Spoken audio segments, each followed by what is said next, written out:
The hospital ceiling tiles have become oddly familiar over the past 72 hours.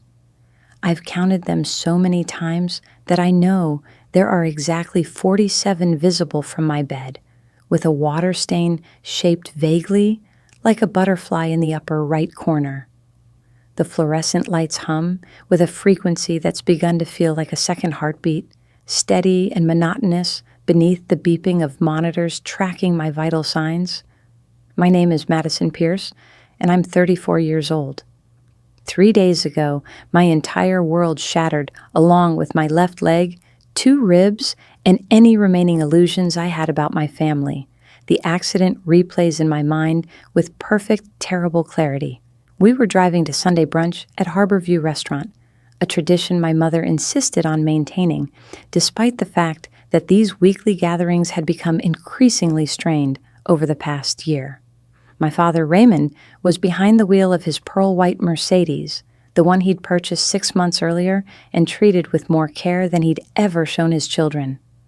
My mother, Patricia, sat in the passenger seat, adjusting her makeup in the visor mirror. I was in the back, staring out the window at the autumn leaves scattered across the road like copper pennies. The light was red. I remember that with absolute certainty. The traffic signal glowed crimson against the pale October sky, clear and unmistakable. But my father's phone chirped with an incoming text message, and I watched his eyes drop from the road to the screen mounted on his dashboard. I opened my mouth to warn him. The words were forming. Dad, red light. But before I could speak them, the world exploded into noise and motion. The impact threw me sideways, my seatbelt catching hard across my chest. Glass shattered around me like a sudden rainstorm of diamonds. Metal screamed against metal. Someone was screaming too, and it took me several seconds to realize the sound was coming from my own throat. Then everything went dark. When I woke up in the emergency room, the first face I saw was a young doctor with kind eyes and dark hair pulled back in a practical ponytail. She told me her name was Dr. Chen, and she spoke with the careful gentleness of someone delivering news they know will hurt. My left leg was broken in 3 places. 2 ribs were cracked. I had a mild concussion and numerous cuts from the shattered glass. I would need surgery to set the leg properly, followed by extensive physical therapy. I would be unable to work for at least 3 months, possibly longer. The second thing I learned was that my parents had already left the hospital. A nurse with tired eyes and silver streaks in her auburn hair explained that my father had been checked for injuries, found to be unharmed except for minor bruising from the airbag, and had been free to go. My mother had accompanied him home. They'd left me their insurance information and said they would check on me later. Later turned out to be almost 6 hours after I woke up.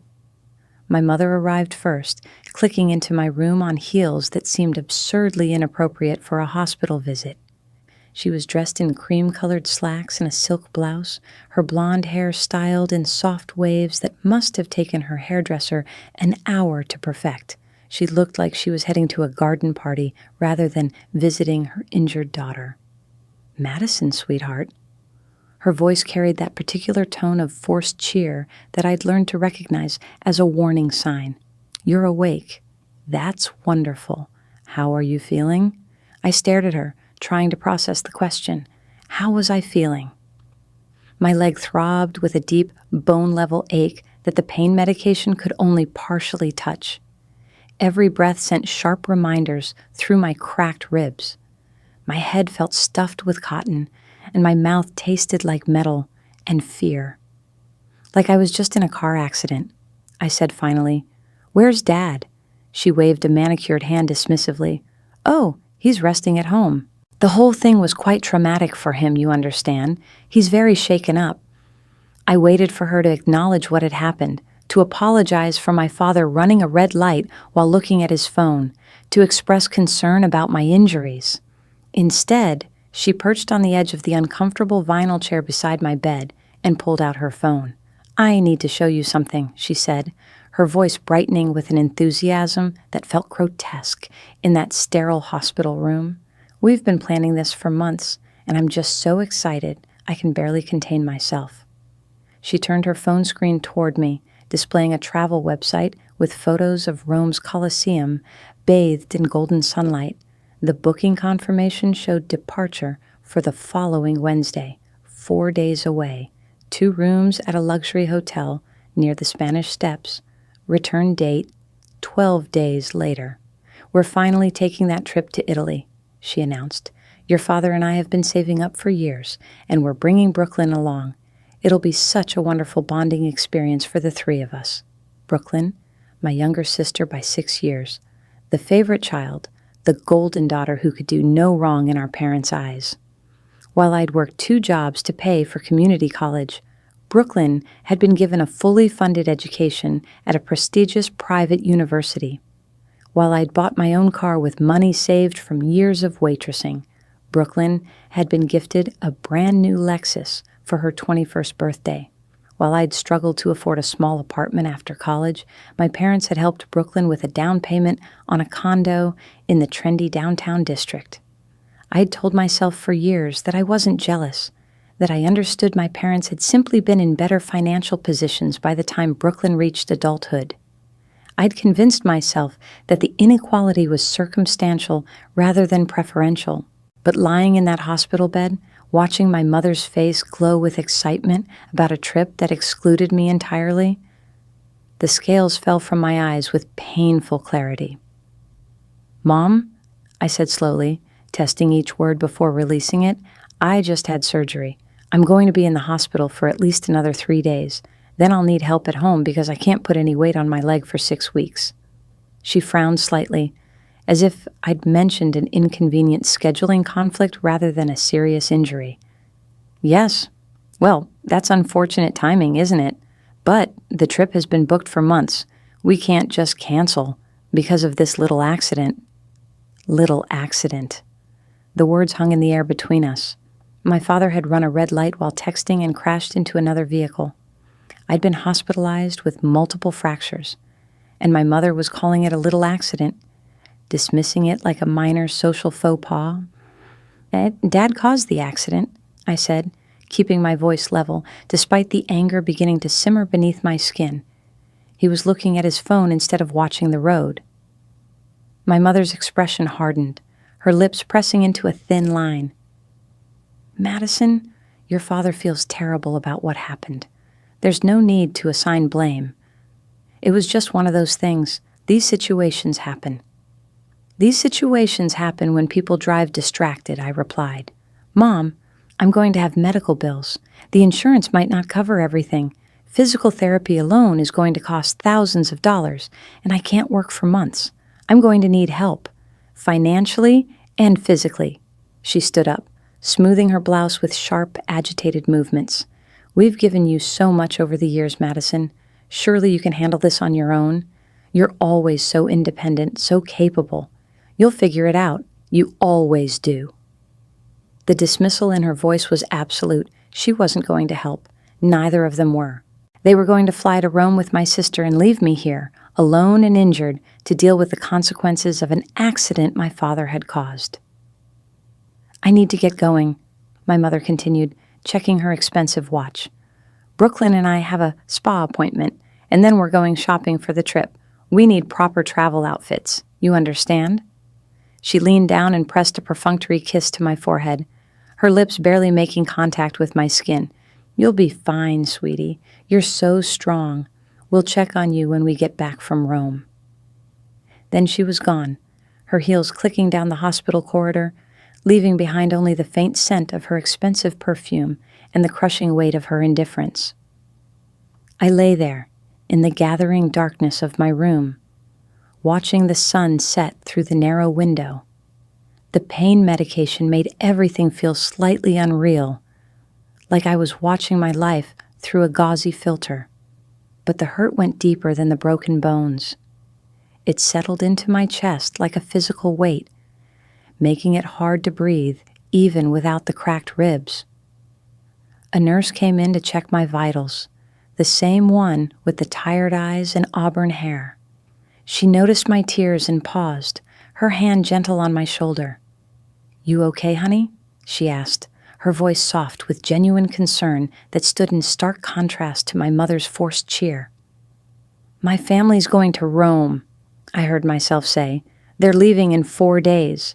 While I'm here." The nurse's expression shifted, a flicker of anger crossing her features before she schooled it back into professional neutrality.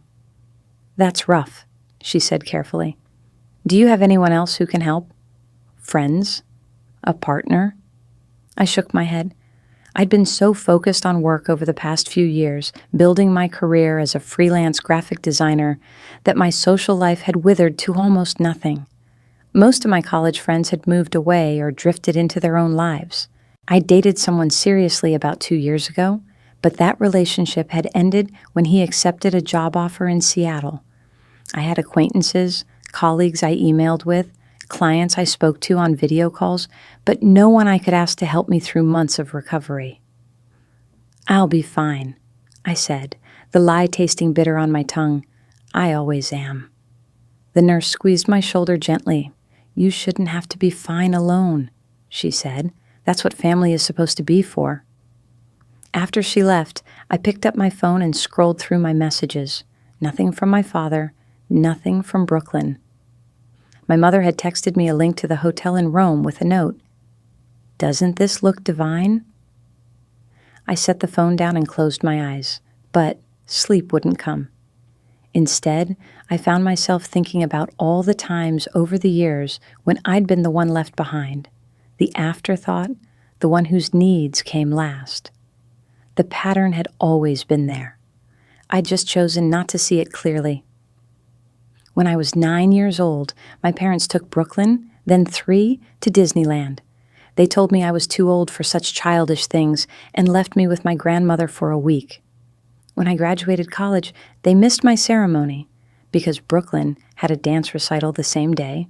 When I bought my first apartment, my father barely glanced at the photos I'd excitedly sent him, but he'd helped Brooklyn choose granite countertops for her condo remodel, spending an entire weekend visiting showrooms with her.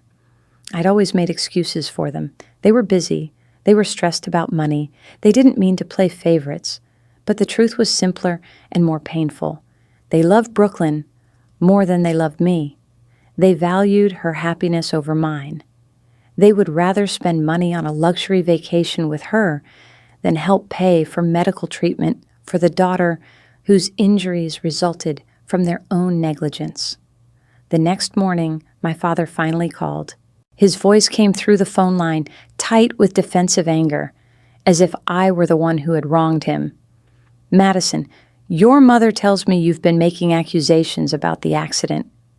"I was stating facts, Dad. You ran a red light while looking at your phone." A long silence. Then, "I don't remember it that way. The other driver probably ran the light. Either way, the insurance will sort it out. That's what insurance is for." The blatant denial of reality left me temporarily speechless. I'd been in the car. I'd seen everything. And yet, he was attempting to rewrite what had happened, to shift responsibility away from himself. "The medical bills are going to be substantial," I said, changing tactics. "My deductible alone is $5,000, and I won't be able to work for months. I'm going to need help. Madison, you're an adult. You should have an emergency fund. Your mother and I have our own expenses. We can't be expected to bail you out every time something goes wrong." "This isn't me going wrong," I said, my voice rising despite my attempt to stay calm. "This is you causing an accident that seriously injured me. This is you taking responsibility for your actions." My father's voice went cold. "We didn't call to be lectured by our daughter. We've always provided for you, given you everything you needed. If you're not grateful for that, well, that speaks to your character, not ours." The call ended abruptly. I stared at my phone, shaking with a mixture of anger and disbelief. Grateful. He expected me to be grateful while I lay in a hospital bed with a shattered leg because of his carelessness. Brooklyn texted me that afternoon. Unlike our parents, her message at least acknowledged my situation, though not in the way I might have hoped. "Hey, Maddie, heard about the accident. That sucks. Hope you feel better soon. So excited about Rome. Never been to Europe before. Mom and Dad are being so generous taking me. Can't wait." The message was accompanied by a series of emojis: airplane, heart, camera, pizza, and inexplicably, a dancing woman in a red dress. I didn't respond. What was there to say? That I was happy she got to go on a luxury vacation while I faced months of painful recovery and mounting debt? That our parents' generosity toward her contrasted starkly with their abandonment of me? That her casual dismissal of my situation felt like salt in an open wound? The days in the hospital blurred together. Dr. Chen was pleased with my progress. The surgery had gone well, she explained, showing me x-rays where metal pins now held my shattered bones in alignment. With proper physical therapy, I should regain full function of my leg, though it would be a long and difficult process. She gave me prescriptions for pain medication, instructions for wound care, and a referral to a physical therapist. She also gave me a social worker's card, mentioning quietly that they could help navigate the financial aspects of medical recovery. My parents didn't visit again. Brooklyn sent occasional texts, mostly photos of shopping bags and new clothes for the trip. My mother called once, a brief conversation in which she reminded me to water the plants in their house while they were gone. She had a spare key to my apartment from when I'd given her one in case of emergencies, and she'd left their house key on my kitchen counter weeks ago when she'd stopped by to pick up a book she'd lent me.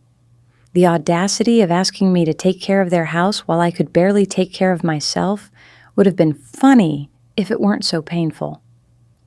On the day of my discharge, a hospital transport volunteer wheeled me down to the entrance where a taxi waited. I'd called the cab company myself, arranged everything myself, because asking my parents for a ride home was clearly pointless.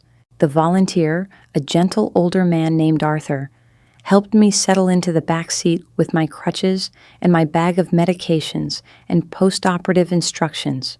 "You take care now," he said kindly. "And don't try to do too much too fast. Healing takes time." I thanked him and gave the driver my address. As we pulled away from the hospital, I felt a strange mixture of relief and dread. Relief to be leaving that sterile room where I'd spent the past 5 days, dread at the reality waiting for me. An apartment I could barely navigate on crutches, bills I couldn't afford, and a family that had made their priorities painfully clear. The first night home was brutal. Everything that had seemed simple before the accident became an enormous challenge. Taking a shower required wrapping my leg in plastic and balancing precariously on one foot. Making dinner meant hopping around my small kitchen, trying to carry things while using crutches. Going to the bathroom in the middle of the night involved a terrifying journey through the dark, my exhausted muscles trembling with the effort of supporting my weight. I fell twice that first night, once in the bathroom, catching myself hard against the sink, my ribs screaming in protest. Once in the kitchen, my crutch sliding on a wet spot I hadn't noticed, sending me crashing to the floor in a tangle of aluminum and bruised dignity. Both times, I lay there for several minutes, fighting back tears of frustration and pain before struggling back to my feet. On the second day home, I began going through my finances with the grim determination of someone preparing for a disaster they know is coming. My savings account held $8,000, money I'd been carefully setting aside for the past 3 years with the vague idea of maybe buying a house someday, or taking a real vacation, or having something to fall back on in case of emergency. Well, the emergency had arrived. The hospital bill came to $22,000. My insurance covered most of it, but my deductible and co-pays added up to $6,000. The ambulance bill was another $800. The prescription medications were $400 even with insurance. Physical therapy was estimated at $150 per session, 3 times a week for at least 3 months, and my insurance only covered 20 sessions per year. I opened a spreadsheet and started calculating. Between the immediate medical costs, ongoing therapy, and lost income from being unable to work, I was looking at a financial shortfall of at least $30,000 over the next few months. My savings wouldn't come close to covering it. I would have to go into debt, probably maxing out the credit cards I'd worked so hard to keep paid off. And all of this because my father couldn't put down his phone while driving. On Wednesday morning, the day my parents in Brooklyn left for Rome, I received a text from my mother. "Heading to the airport? So excited! We'll send pictures." I stared at the message for a long time, my thumb hovering over the screen. Part of me wanted to respond with something cutting, something that would make her feel even a fraction of the hurt I was experiencing. But I was too tired, physically and emotionally, to engage in that battle. I set the phone down without responding and went back to the task of trying to work from my laptop, attempting to finish a logo design project that was already a week overdue. My client had been understanding when I'd explained about the accident, but understanding only went so far. They needed the work delivered, and I needed the payment, so I worked through the pain and exhaustion, forcing my eyes to focus on the screen, my fingers to move across the keyboard, my brain to engage with color theory and design principles when all it wanted to do was shut down and hide. The first photo from Rome arrived that evening. It showed my parents in Brooklyn standing in front of the Trevi Fountain, all three of them smiling broadly, dressed in expensive casual clothes that looked effortlessly elegant. The late afternoon sun made the water sparkle behind them like liquid gold. My mother had her arms around both my father and Brooklyn, pulling them close in a picture of family unity that deliberately excluded the fourth member of that family. The message accompanying the photo made something inside me go cold and still. "We're in Rome. It's beautiful here. So glad you're not with us." I read the message 3 times, certain I must be misunderstanding something. But no, the words were clear and unmistakable. "So glad you're not with us." Not "wish you were here," or "you would love this," or even just a description of the fountain without mentioning me at all. They were actively happy I wasn't there, glad to be rid of the burden of my presence. The cruelty was breathtaking in its casual delivery. This wasn't accidental neglect or thoughtless self-absorption. This was deliberate meanness, a clear message that they viewed my absence as an improvement to their vacation rather than a regrettable situation caused by my father's careless driving. I set the phone down carefully, as if it might explode. My hands had started shaking, and my breath came in short, sharp gasps that sent pain radiating through my cracked ribs. The room seemed to tilt around me, and I had to close my eyes and count to 10, then 20, then 30 before the world settled back into place. Something crystallized inside me in that moment, a kind of clarity I'd never experienced before. All my life, I'd made excuses for my parents' behavior toward me. I'd rationalized their favoritism, their neglect, and their casual cruelty by telling myself they were flawed human beings doing their best, that families were complicated, that love didn't always look the way we wanted it to look. But there was a difference between imperfect love and no love at all. There was a difference between unintentional harm and deliberate malice. And that text message, with its casual cruelty and mocking tone, had finally shown me which side of that line my parents stood on. I picked up my phone again and opened my banking app. 3 years ago, when I'd started making decent money as a freelance designer, my parents had asked me to help them organize their finances. My father had always been terrible with money, spending impulsively and losing track of accounts. My mother was better, but she got overwhelmed by the details.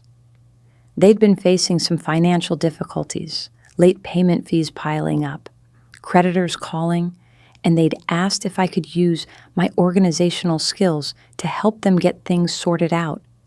I'd spent weeks going through their finances, consolidating accounts, setting up automatic payments, creating a budget system that worked for them. In the process, they'd added me as an authorized user on their primary accounts, giving me the ability to help manage their money, pay bills on their behalf, and monitor their spending. I'd used that access carefully and responsibly, treating their finances with more care than they treated their own. I'd caught fraudulent charges, prevented overdrafts, and helped them build up a small emergency fund. I'd never once abused the trust they'd placed in me by making me an authorized user on their accounts. But looking at that photo, reading those words, something shifted in my perception. They hadn't trusted me out of respect or gratitude. They'd used me, taken advantage of my skills and my desire to help them, while giving me nothing but neglect and dismissal in return. I pulled up my father's primary checking account, the one most of their monthly expenses came out of. The balance showed $15,000, plenty of money for their bills and the cost of their Roman vacation. I went through the same process with my mother's account, which held another $8,000. Then their joint savings account, $22,000. They had $45,000 in easily accessible funds, and they'd told me they couldn't help with my medical bills. I sat there for a long time, staring at those numbers on my phone screen. The pain medication made everything feel slightly fuzzy around the edges, but my mind was sharp and clear in a way it hadn't been since the accident. I thought about the hospital bills sitting on my kitchen counter. I thought about the physical therapy I needed but couldn't afford. I thought about the months of lost work stretching ahead of me. I thought about that text message, "So glad you're not with us." Then I started making phone calls. The first was to my father's bank. I verified my identity as an authorized user and requested that all debit and credit cards linked to the account be frozen immediately. The customer service representative was efficient and professional, asking only if there was suspected fraud. I confirmed that yes, there was a security concern, and within 5 minutes, all of my father's cards were blocked. I called my mother's bank next and repeated the process, then their joint account at a third bank. One by one, I systematically locked them out of their own money. It wasn't theft. I wasn't taking their money or transferring it to myself. I was simply using my legitimate access as an authorized user to freeze their accounts, citing security concerns that were technically true, even if not in the way the banks assumed. The money was still theirs. They could get it unlocked once they returned home and went through the security verification process in person. But for the next 12 days while they were in Rome, they would have no access to their funds. The entire process took less than 30 minutes. When I finished, I felt strange, almost detached from what I'd just done. It wasn't anger, exactly, or revenge. It was something colder and more calculated. It was boundaries being drawn, consequences being enforced, a daughter finally refusing to accept treatment that no one should have to accept. I took a screenshot of that message they'd sent, the one about being glad I wasn't with them, and saved it to a special folder on my phone. Then I set my phone to silent and took my evening pain medication. Whatever happened next, whatever they felt when they discovered what I'd done, could wait until tomorrow. For the first time since the accident, I slept soundly through the night. The call started at 3 a.m. Rome time, which was 9 p.m. in California. My phone vibrated relentlessly on my nightstand, the screen lighting up again and again with my mother's name. I watched it buzz and glow in the darkness of my bedroom and felt nothing but a distant sense of curiosity. After the 10th call, I finally picked up. "Madison!" My mother's voice was sharp with panic, all pretense of pleasantness abandoned. "What have you done? Our cards aren't working. We're at a restaurant, and none of our cards will go through. The bank says the accounts are frozen." I settled back against my pillows, adjusting the position of my elevated leg. "Oh, that's unfortunate," I said, keeping my voice level and calm. "Did they say why?" "Don't play games with me. You did this. You froze our accounts." I'm confused, Mom. Why would I do that? And how could I? I'm just lying here in my apartment trying to recover from the car accident that happened because Dad was texting while driving. You know, the accident you called a little thing, the one you didn't think warranted canceling your trip or helping with medical bills. Silence on the other end. Then, in a quieter but no less angry voice, "This is ridiculous, Madison. You're being childish. Unlock the accounts right now." "I don't think I can do that from here," I said thoughtfully. "I'd have to go to the bank in person. But that's going to be really difficult because I can't drive. Because of my broken leg, the one I broke in the accident that your husband caused. Madison, please." My mother's voice took on a pleading quality I'd never heard before. "We're in a foreign country. We have no way to pay for anything. How are we supposed to eat? How are we supposed to get back to our hotel?" "That does sound difficult," I agreed. "You might have to ask the restaurant manager if you can wash dishes to pay for your meal, or maybe you could call Brooklyn's credit card company and ask them to increase her limit. I'm sure between the three of you, you'll figure something out. You always do." "You're so capable." I was using her own words back at her, the ones she'd said to me in the hospital. The irony seemed to escape her entirely. "You can't do this to us," she said, her voice rising to a near shout. "You can't leave us stranded in Rome with no money? What kind of daughter does that to her parents? The kind whose parents sent her a message saying they were glad she wasn't with them while she was recovering from an accident they caused?" I replied quietly. "The kind whose parents refused to help with medical bills and then spent thousands of dollars on a vacation instead? The kind whose parents made it very clear where their priorities lie. So this is revenge? Punishment? This is consequences," I corrected. "This is you experiencing a fraction of the helplessness and abandonment I felt when you left me alone in that hospital, when you dismissed my injuries as a little thing, when you prioritized your vacation over your daughter's well-being." Another call was coming through, my father's number this time. I ignored it. "Madison, please," my mother said again, and for the first time there were tears in her voice. "We're sorry. We should have been more considerate. We should have helped you. We were wrong. Just please unlock the accounts so we can get back to our hotel. We'll make this right when we get home. I promise." "The promises of people who've broken every previous promise mean very little," I said. "But I'll think about it. In the meantime, I need to go. Physical therapy was exhausting today, and I'm still in quite a bit of pain." "You understand how it is." "Oh, wait, you don't. Because you never bothered to visit me in the hospital after the first day. Because you never asked how I was doing. Because you never once showed any genuine concern for my recovery." I ended the call before she could respond and blocked all three of their numbers. The phone immediately started ringing from unfamiliar numbers, probably them calling from Brooklyn's phone or borrowed phones at the restaurant, but I turned the phone off completely and set it aside. The silence in my apartment felt profound. No angry voices, no guilt-tripping, no manipulation, just quiet, broken only by the hum of my refrigerator and the distant sound of traffic from the street below. I'd expected to feel something after that conversation. Satisfaction, maybe, or vindication, some sense of triumph at having finally stood up to them. Instead, I felt mostly tired and sad. Sad that it had come to this. Sad that my own parents cared so little about my well-being that it took a dramatic act like this to even get them to acknowledge they'd done something wrong. Over the next several days, I kept my phone off, except for checking work emails, once in the morning and once in the evening. The messages from my family piled up, dozens of them, the tone shifting from angry to pleading to angry again. There were voicemails I didn't listen to, texts I didn't read past the first line, emails with subject lines ranging from urgent to please Madison to you're making a huge mistake. Brooklyn's messages were particularly interesting in their evolution. Her first text, "What the hell is wrong with you? Mom and Dad are freaking out." Her 10th text, 3 days later, "I had to use my entire savings to pay for our hotel. Do you have any idea how much things cost here? You're ruining this trip for all of us."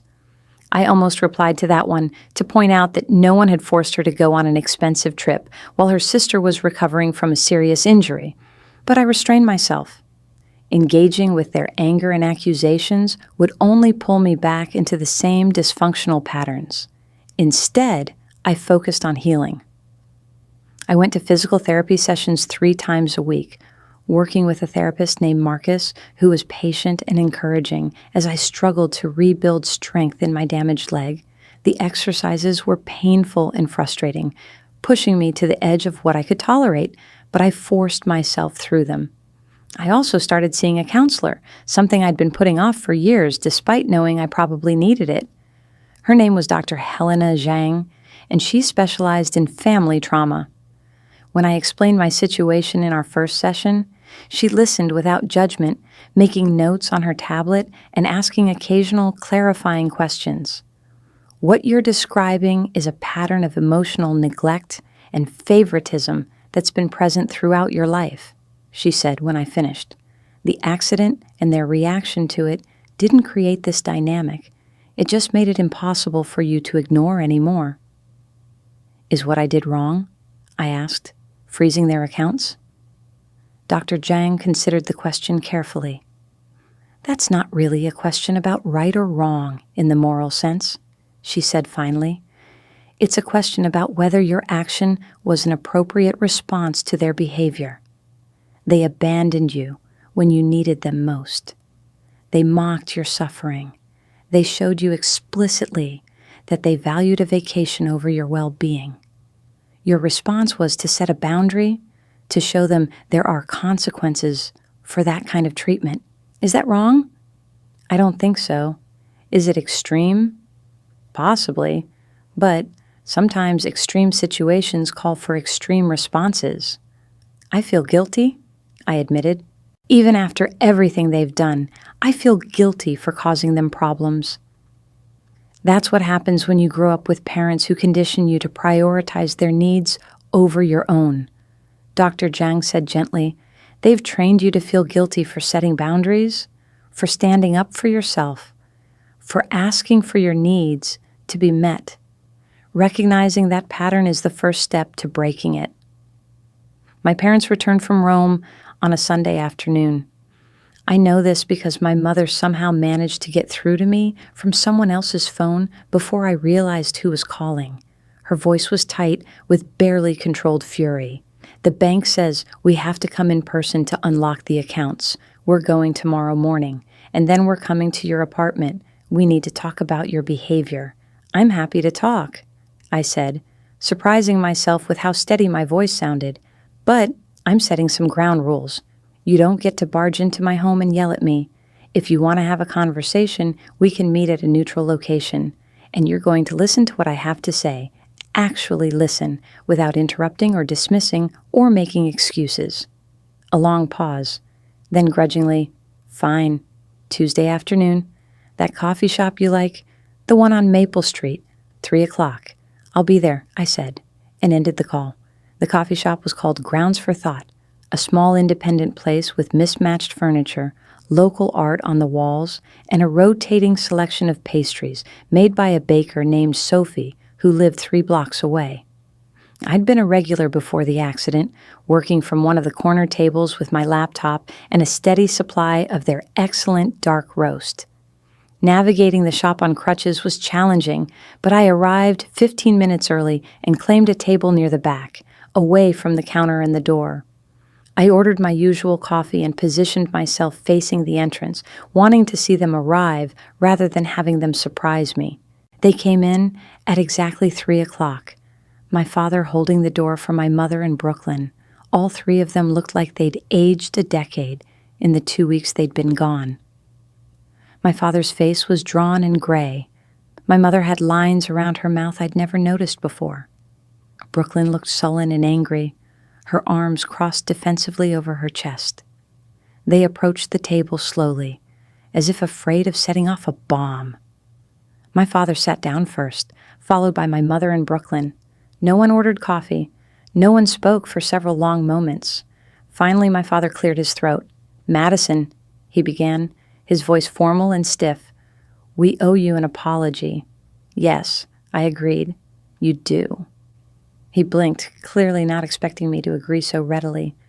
We were insensitive to your situation.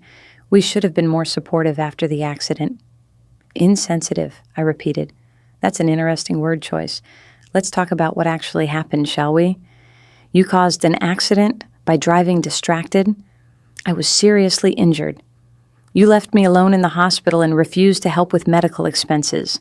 Then you went on an expensive vacation and sent me a message saying you were glad I wasn't with you. Those aren't insensitive actions, Dad. They're cruel ones. My mother's face flushed red. We never meant it that way. You're taking everything out of context. I pulled out my phone and showed them the screenshot of their message. They all leaned in to read it, and I watched the realization dawn on their faces, particularly my mother's, that perhaps the words didn't read quite the way she'd intended. Oh, my mother said softly. That does look bad, but I didn't mean it like it sounds. How did you mean it? I asked, because from where I'm sitting, it looks like exactly what you meant. You were relieved not to have me there. I was an inconvenience you were happy to be rid of. Brooklyn shifted uncomfortably. Look, Maddie, maybe Mom phrased it badly, but you totally overreacted. Freezing their accounts? Making them scramble to find money in a foreign country? That was extreme. You're right, I said, surprising her. It was extreme. But you know what else was extreme? Being abandoned by my entire family while recovering from a serious injury caused by my father's negligence. Being told I was on my own financially, despite being unable to work. Being mocked for not being able to join a vacation I wasn't invited to in the first place while I was in physical pain. I wasn't mocking you, my mother protested. You sent me photos of your trip with a message about being glad I wasn't there, I said flatly. What else would you call that? Another uncomfortable silence. My father was staring at his hands, unable or unwilling to meet my eyes. My mother's mouth opened and closed several times, searching for words that wouldn't come. Brooklyn looked between them, clearly waiting for someone else to take the lead. Here's the thing, I continued when it became clear none of them were going to speak. I've spent my entire life accepting your behavior toward me. Making excuses for why you treated Brooklyn better. Telling myself it was okay that you forgot my birthday or missed my events or dismissed my accomplishments. Convincing myself that love doesn't always look the way we want it to look. Maddie, Brooklyn started, but I held up my hand. But what happened after the accident wasn't forgetfulness or oversight or a difference in how we express love, I said. It was deliberate cruelty. And it made me realize something important. I don't have to accept being treated this way. I don't owe you forgiveness just because we share DNA. And I'm not going to set myself on fire to keep you warm anymore. My mother's eyes filled with tears. We're your family, Madison. Families work through problems. They forgive each other. Family is supposed to mean something, I replied.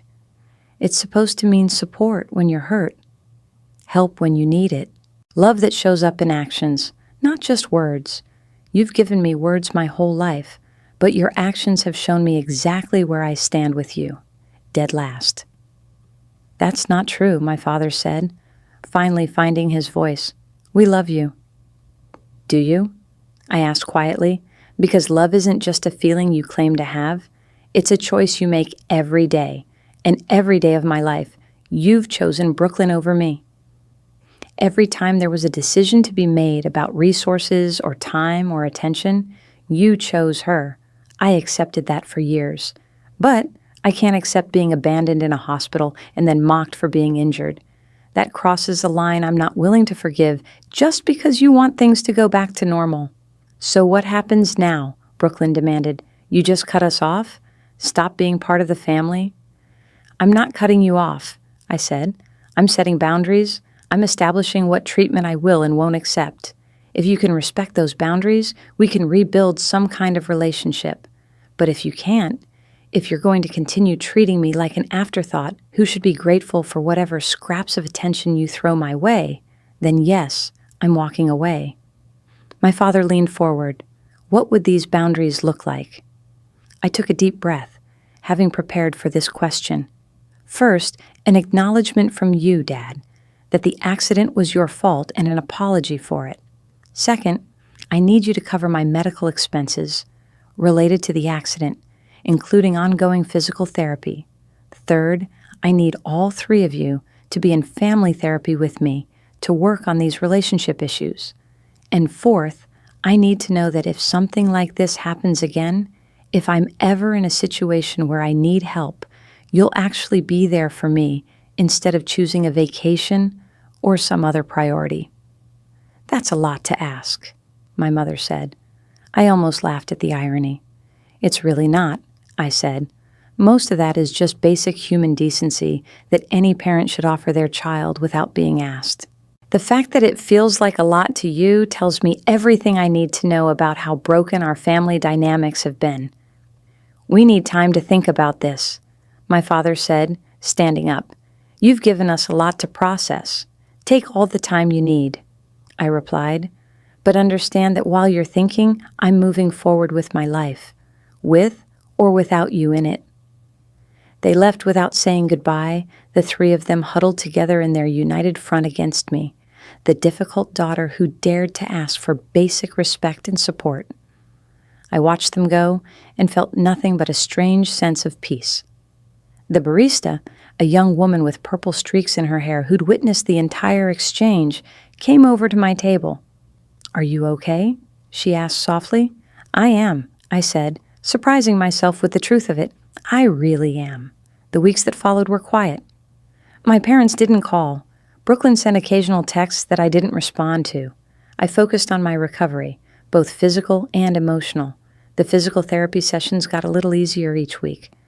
Dr. Zhang and I worked through decades of family dysfunction, peeling back layers of hurt and neglect to understand how I'd gotten to this point.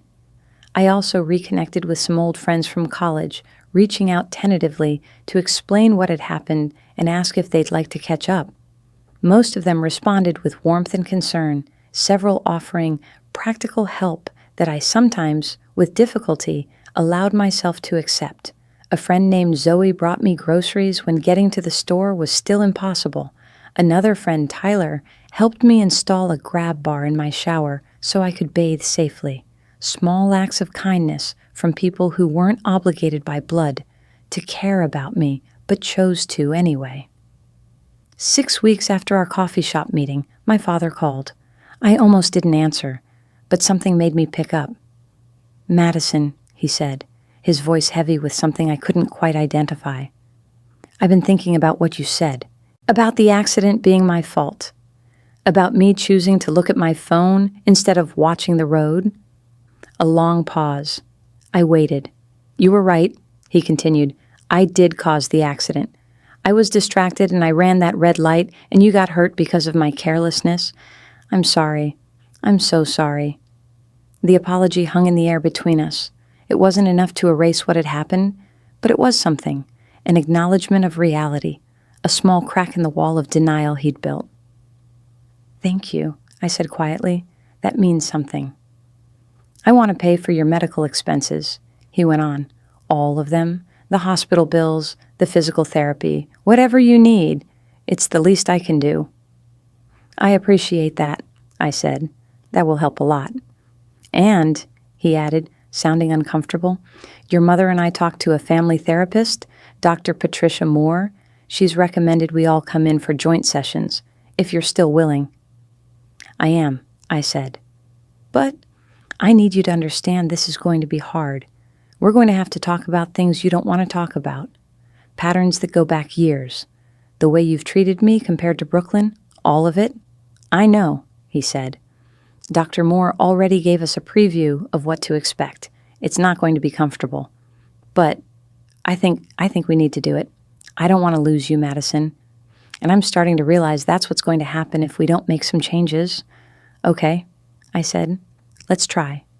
The family therapy sessions were as difficult as I'd anticipated. Dr. Moore was a no-nonsense woman in her 50s who refused to let anyone deflect or make excuses. She made my parents confront their favoritism head-on, made Brooklyn acknowledge the privileges she'd received, made me express the hurt I'd buried for so long. In one particularly intense session, Dr. Moore asked my mother to list 5 significant events in my life over the past 10 years. My mother struggled, managing to come up with only 2: my college graduation and buying my apartment, and getting even those details wrong. Then Dr. Moore asked her to list 5 events in Brooklyn's life, and my mother rattled them off without hesitation, including precise dates and detailed descriptions. The contrast was stark and undeniable. Sitting there, watching my mother's face as she realized what she'd revealed, I felt a complicated mixture of vindication and sadness. "I didn't realize," my mother whispered. "I didn't know I was doing that." "But you were," Dr. Moore said gently but firmly, "and Madison has lived with the impact of that differential treatment her entire life. The question now is what you're going to do about it moving forward." It took months of therapy, difficult conversations, and genuine effort on everyone's part before things began to shift. My parents started showing up in small ways, calling to check how I was feeling, attending some of my physical therapy appointments, making an effort to remember details about my life and my work. Brooklyn and I had several painful but necessary conversations about sibling dynamics and the resentment I'd been carrying. She apologized for her role in the family dysfunction, acknowledging that while she hadn't created the favoritism, she'd certainly benefited from it without questioning it. The relationship didn't magically transform into the perfect, loving family dynamic I'd maybe once dreamed of having. There were setbacks and backsliding. There were sessions where old patterns reemerged and we had to consciously work to break them. But there was also genuine progress, real change that I could feel in how they interacted with me. My father paid all my medical bills without complaint. My mother helped me with grocery shopping during the worst of my recovery. Brooklyn surprised me by hiring a cleaning service to come to my apartment once a week for 2 months, recognizing that keeping my space clean while on crutches was nearly impossible. 8 months after the accident, I walked without crutches for the first time. Marcus, my physical therapist, stood nearby with his arms out, ready to catch me if I fell, but I made it across the therapy room on my own, my leg holding my weight without buckling. The sense of triumph was enormous. I called my mother to tell her, and she cried with relief and happiness. She asked if she could come to my next therapy session to see me walk, and I said yes. When she arrived and watched me move across the room, steady and strong despite the lingering limp, she hugged me and apologized again for not being there when I'd needed her most. "I don't want you to keep apologizing," I told her. "I want you to show up differently going forward. I want actions, not just words." "I will," she promised. "I am." And gradually, slowly, she did. They all did. A year after the accident, we had a family dinner at a restaurant of my choosing. We sat around the table, all 4 of us, and the conversation was easier than it had been in years. We talked about my work, Brooklyn's new job, my parents' plans to finally retire. No one dominated the conversation. No one's achievements overshadowed anyone else's. It felt, for the first time I could remember, like we were a family of equals rather than a hierarchy with me at the bottom. After dinner, as we stood outside the restaurant saying goodbye, my father pulled me aside. "I know this past year has been hard," he said, "on all of us, but especially on you. I want you to know I think about the accident every day, about how differently things could have gone, about how close I came to losing you because of my own stupidity. We can't change what happened," I said. "We can only decide how we move forward from here." "I'm trying," he said. "We all are." "I know," I replied, "and I appreciate that." Driving home that night, I thought about how far we'd all come. The damage hadn't been repaired completely. Some cracks in a relationship, once formed, never fully disappear.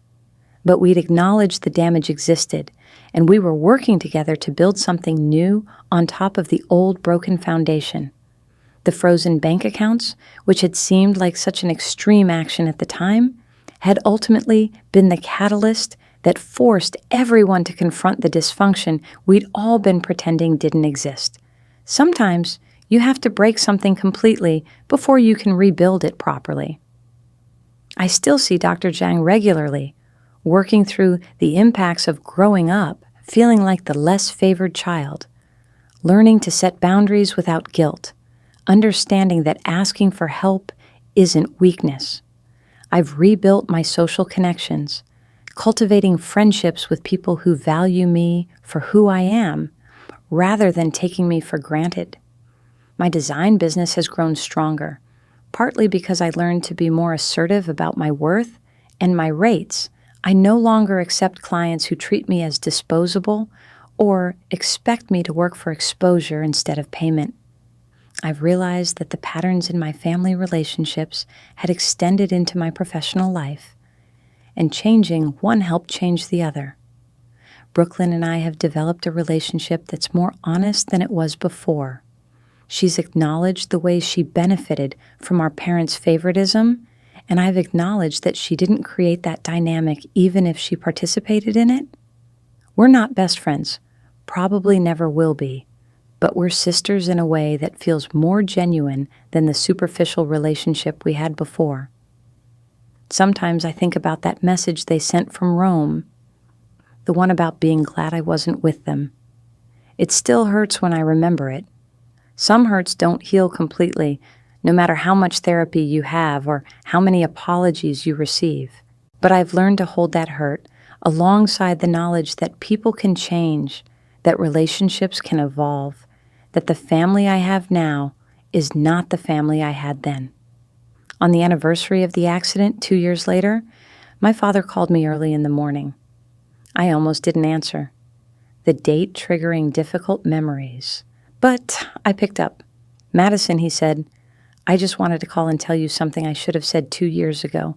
I'm proud of you, not for what you accomplished despite us, but for having the courage to demand better from your own family. Most people can't do that." The words settled into the empty spaces inside me that I'd carried for so long. They didn't fill those spaces completely, but they were a start. "Thank you, Dad," I said. "That means a lot." "We're having a small gathering at the house this afternoon," he continued. "Just the 4 of us. Your mother's making that pasta dish you like. We'd really like you to come. No agenda, no heavy conversations, just family spending time together." "I'll be there," I said, and meant it. That afternoon, sitting around my parents' dining table, sharing a meal and conversation that felt natural rather than forced, I realized something important.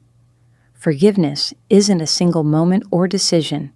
It's a process, ongoing and imperfect, requiring effort from everyone involved. It's not about forgetting what happened or pretending the hurt never existed. It's about choosing to move forward while carrying the lessons learned from past pain.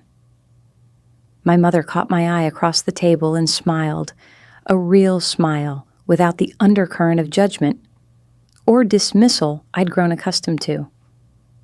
Brooklyn was telling a story about her work, and for once, she paused to ask about mine, genuinely interested in my response. My father served me an extra portion of pasta without me having to ask, a small gesture that represented a larger shift in awareness. These weren't the parents I'd grown up with, the ones who'd abandoned me in the hospital and mocked my pain from another country. And I wasn't the same daughter who'd accepted that treatment as normal or inevitable. We were all different people now, shaped by crisis and choice and the hard work of rebuilding broken trust. Later, as I drove home through the early evening light, I thought about the question Dr. Zhang had asked me in one of our recent sessions. What would you tell your younger self? The one lying in that hospital bed, feeling abandoned and alone. I would tell her that the worst moments of our lives sometimes become the catalysts for the most important changes. That's standing up for yourself, even when it feels impossible, even when it means risking the loss of the only family you have, is not just brave, but necessary. That love without respect is not really love at all. and accepting less than you deserve doesn't make you noble. It just makes you complicit in your own diminishment. I would tell her that freezing those bank accounts in a moment of desperate clarity wasn't cruel or petty. It was a boundary drawn by someone who'd finally realized that setting yourself on fire to keep others warm only leaves you with burns that never fully heal. That sometimes the kindest thing you can do for yourself and for the people who take you for granted is to say enough, to step back, to let them experience the consequences of their actions. Most importantly, I would tell her that she deserves better. Not someday, not after she proves herself worthy, not after she becomes someone different. Right now, exactly as she is, with all her imperfections and insecurities and broken bones, she deserves to be loved and supported and treated with basic human dignity. The woman I am now understands these things in a way the woman I was then couldn't. The accident broke more than bones. It shattered the illusions I'd been living under, the stories I'd told myself about family and love and obligation. And in the wreckage of those illusions, I found something unexpected, the strength to rebuild on my own terms. My phone chimed with a text message. I glanced at it while stopped at a red light, a different red light than the one my father ran 2 years ago, but the color still triggered a momentary flash of memory. The message was from Brooklyn. "Thanks for coming today. Love you, sis." 3 years ago, before the accident, before Rome, before the frozen bank accounts and the therapy sessions and the painful conversations, I would have read that message with skepticism, wondering what she wanted from me. Now I could accept it at face value, a simple expression of affection from someone who was genuinely trying to be a better sister. I typed back, "Love you too," and felt the truth of it as I pressed send. That night, lying in bed with my fully healed leg stretched out beside its partner, both working exactly as they were supposed to, I pulled up that old screenshot on my phone. The one of my parents in Brooklyn, in front of the Trevi Fountain, smiling in the Roman sunshine. The message that had once felt like a dagger to the heart. "We're in Rome. It's beautiful here. So glad you're not with us." I looked at it for a long time, studying their faces, remembering how that moment had felt like the ultimate betrayal. Then I deleted it, not out of forgiveness alone, but because I no longer needed to carry that particular piece of evidence. I knew what had happened. They knew what had happened. We'd all acknowledged it, worked through it, and were building something different together. The past doesn't disappear just because you forgive it. The scars remain. The memories persist. The caution stays embedded in how you approach relationships, even with people you love. But the past doesn't have to define every present moment either. It can inform without dictating, remind without controlling, teach without imprisoning. 3 months later, my parents asked if I wanted to join them on a trip to Vancouver. "Just a long weekend," my mother said carefully, watching my face for signs of how I might react. "We thought it would be nice to spend some time together, somewhere beautiful. Brooklyn can't come because of work, so it would just be the 3 of us." I said yes, surprising myself and possibly them. We planned the trip together, all 3 of us contributing ideas and compromising on details. My mother made sure the hotel had accessible features in case my leg bothered me during long walks. My father insisted on paying for everything, his way of continuing to make amends for the medical expenses he should have covered immediately. The trip was good, not perfect, but good. We had moments of tension and awkwardness, times when old patterns started to emerge before we consciously redirected them. But we also had moments of genuine connection and enjoyment. We explored the city together, shared meals, took photos where everyone was included, and talked about more than just surface topics. On the last evening, standing on a pier, watching the sunset paint the water in shades of gold and crimson, my father put his arm around my shoulders. "I'm glad you're here," he said simply. "Me too," I replied, and meant it. The years that followed weren't always easy. Healing rarely is. There were setbacks and disappointments, times when I wondered if I'd made the right choice in trying to rebuild these relationships rather than walking away completely. My parents had decades of ingrained patterns that didn't disappear just because we'd had some therapy sessions. Brooklyn still occasionally revealed the entitlement that came from being the favored child. I still struggled with trust and with the impulse to make myself small to keep the peace. But there were also victories, large and small. My father took a defensive driving course and put his phone in the glove compartment whenever he drove. My mother started actively asking about my life and remembering my answers. Brooklyn began using the privileges she'd been given to help me in practical ways, like connecting me with clients through her network or offering to dog sit when I adopted a rescue terrier named Oliver. Dr. Zhang and I eventually reduced our sessions to once a month, then once every other month. I still see her occasionally, checking in when I need perspective or when old wounds get unexpectedly triggered. But I've developed enough tools and self-awareness that I can navigate most situations on my own now. 5 years after the accident, I was invited to speak at a conference about trauma and family reconciliation. Standing at the podium, looking out at a room full of people who'd experienced their own versions of family dysfunction and betrayal, I shared my story. Not to present myself as some perfect example of forgiveness, but to be honest about how messy and complicated the process really is.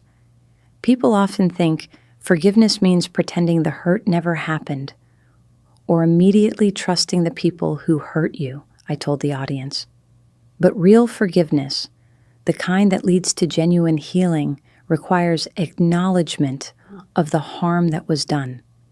Real changes in behavior from the people who caused that harm, and clear boundaries about what you will and won't accept going forward. After the talk, a young woman approached me, tears streaming down her face. "My parents haven't spoken to me in 2 years because I told them I wouldn't accept being treated like I don't matter anymore," she said. "Everyone tells me I'm being too harsh, that I should just forgive them and move on. But hearing your story, maybe I'm not wrong to need them to actually change." "You're not wrong," I told her, taking her hand. "Forgiveness without accountability isn't healing. It's just enabling the same patterns to continue. Stand firm in what you need. If they love you, they'll do the work to meet you there." That conversation stayed with me long after the conference ended. I realized that my story, painful as it had been to live through, might help other people feel less alone in their own family struggles. So I started writing about my experiences, first in a blog, then in essays for various publications, and eventually in a book that detailed the accident, the aftermath, and the long road to rebuilding family relationships on healthier terms. The book's publication caused some tension with my family, particularly Brooklyn, who felt exposed by the honest portrayal of our dynamics. But after some difficult conversations and more therapy sessions, she came to understand why I'd needed to tell the story. My parents were surprisingly supportive, even proud in a complicated way. They'd come far enough to recognize that my willingness to share our story publicly, failures and all, represented a kind of courage they'd once tried to suppress in me. On a crisp autumn day, 7 years after the accident, I stood in my parents' backyard watching Brooklyn's twin daughters, now 5 years old, chase each other around the garden. My nieces, Lily and Sophie, had become unexpected sources of joy in my life. Brooklyn was deliberately parenting them differently than we'd been raised, making conscious efforts to treat them equally and to acknowledge when she made mistakes. "Aunt Madison," Lily called, running up to me with a flower she'd picked. "Is this one for the vase?" "It's perfect," I told her, accepting the slightly crushed daisy. "Let's add it to our collection." My mother came out of the house carrying a tray of lemonade, and I watched her interact with her granddaughters with a warmth and presence she'd rarely shown me at that age. It still stung sometimes, seeing her be the grandmother I'd wished she'd been as a mother. But I'd learned to hold both truths simultaneously. She hadn't been the mother I needed then, but she was trying to be a better grandmother now. "Are you staying for dinner?" my mother asked me, setting down the tray. "I'm making that chicken dish you requested last time." "I'd love to," I said, and realized I genuinely would. These family gatherings no longer filled me with dread or obligation. They'd become something I actually looked forward to, spaces where I felt valued and included rather than tolerated or overlooked. That evening, as the sun set and we gathered around the table for dinner, I looked at each person present and saw them clearly. Imperfect people who'd made serious mistakes, but who'd also done the difficult work of changing. My father, who'd learned to put his phone away and pay attention. My mother, who'd recognized her favoritism and was actively working to overcome it. Brooklyn, who'd acknowledged her privilege and was using it to lift others up. And me, the daughter who'd learned that standing up for herself didn't make her unlovable or difficult, it made her strong. We weren't the perfect family, we never would be. But we were real, honest about our flaws and failures, and committed to doing better. And that, I'd learned, was enough. Later that night, driving home with Oliver, asleep in the passenger seat, I thought about the woman I'd been in that hospital bed 7 years earlier. The one who'd felt so alone and abandoned. The one who'd made the desperate, dramatic choice to freeze her family's bank accounts because she'd finally reached her breaking point. I thought about how terrifying that moment had been, how uncertain I'd been about whether I was doing the right thing. If I could go back and talk to that woman, I wouldn't tell her not to freeze the accounts. I'd tell her that sometimes the most loving thing you can do is force people to face the consequences of their actions. That healthy relationships require two-way streets with respect and support flowing in both directions, that you can't pour from an empty cup, and refilling your own cup isn't selfish, it's survival. Most importantly, I'd tell her what I'd eventually learned through years of therapy and hard conversations and painful growth. You can forgive people without forgetting what they did. You can rebuild trust without being naive. You can love your family while also maintaining clear boundaries about how they're allowed to treat you. The accident had broken something in me, but what grew back in its place was stronger than what had been there before. I'd learned to advocate for myself, to demand respect, to recognize that my needs were just as important as anyone else's. I'd learned that family bonds don't excuse bad behavior, and that sometimes the most transformative thing you can do is say no, set a boundary, and refuse to accept less than you deserve. 7 years, 2 months, and 13 days after my father ran that red light while texting, after my parents abandoned me in the hospital, after they sent that cruel message from Rome, after I froze their bank accounts in a moment of desperate clarity, I could finally say with complete honesty, I'm glad it happened. Not glad for the pain or the injury or the betrayal, but glad for the truth it revealed, the changes it forced, the person it helped me become. Sometimes you have to lose the family you thought you had to find the family you actually need. Sometimes you have to break everything to rebuild it properly. Sometimes the worst thing that happens to you becomes the catalyst for the best thing you ever did for yourself. That message from Rome, the one that had felt like the ultimate cruelty, had actually been a gift. It had shown me clearly, undeniably, exactly how my family saw me. And in showing me that truth, it had given me the permission I needed to demand something better, to freeze their accounts, to set boundaries, to insist on change as the price of my continued presence in their lives.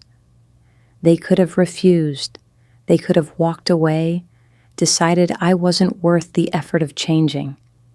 The fact that they chose differently, that they did the hard work of becoming better parents and better people, didn't erase what they'd done, but it proved that change was possible, that people could grow, that even the most broken relationships could be rebuilt if everyone involved was willing to do the work.